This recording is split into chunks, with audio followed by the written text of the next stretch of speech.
Left alone at home at 9 years old.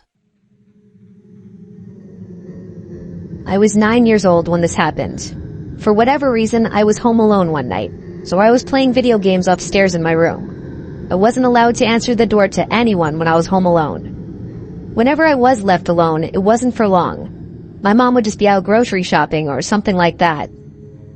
I was playing Metroid Prime on my GameCube. I used to be obsessed with that game. I heard the house phone downstairs start to ring. My mom always told me to pick up the phone if it rang, in case it was her calling. So I hurried downstairs, and by maybe the fourth ring, I picked up. The caller ID was from my mom's cell phone. She said, "Sweetie, can you come outside and help with the groceries?" I replied, "Mom?" She said back, "Yes." I felt like something sounded off with her voice. You obviously know your own mom's voice, and so even at such a young age, and I was questioning why it didn't sound like her. I said, "Why do you sound like that?" She replied, "Like what, sweetie?" And I hung up. My mom would never use the word sweetie like that, especially twice in a matter of seconds. The phone rang again, and my mom's number came up on the caller ID again. I ignored it. For some reason, my heart was racing. I was nervous. I sat in the kitchen, waiting to see if the phone would ring a third time, and it did. It took a couple minutes before the third ringing, but when I checked the caller ID, this time it was a different number. I picked up, and a man's voice on the other end said, "Hey James, I know this is gonna sound weird, but it's your dad. I'm outside." All I could mutter out was a weak, "What?"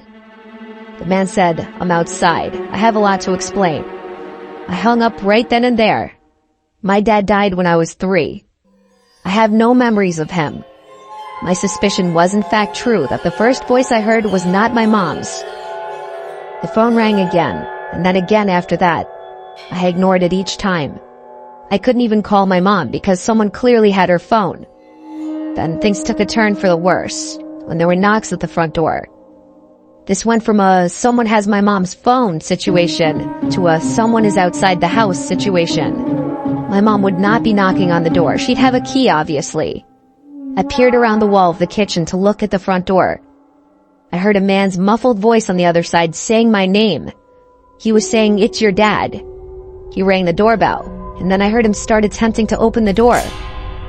I did something that no 9-year-old should ever have to do, and I was grabbing the phone and calling 911. The 911 operator asked me what I imagined to be some pretty standard questions, most importantly telling me to wait in a bathroom or other room with a lockable door until the police get there. The bathroom is on the first floor of the house. I hid in there with the lights off. Whoever was outside came to the window and tried pulling it open. I heard their entire struggle.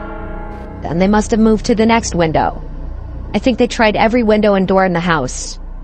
If anything were to have been unlocked, this story would have had a very different outcome. They must have given up at some point before the police arrived.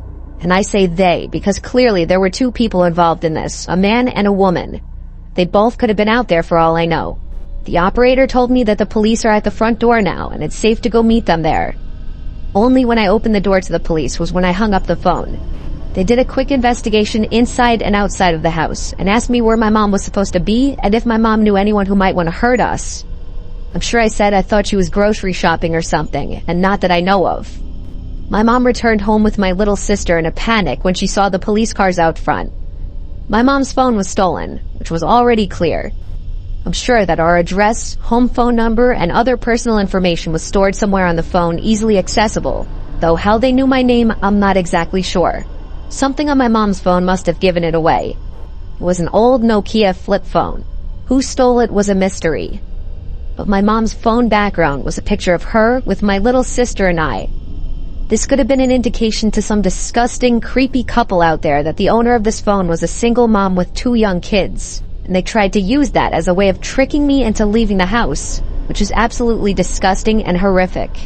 The phone must have been destroyed after the failed attempts at trying to lure me outside. Things were a little different after this. My mom wouldn't leave me alone anymore at night. Not until I was a few years older, at least.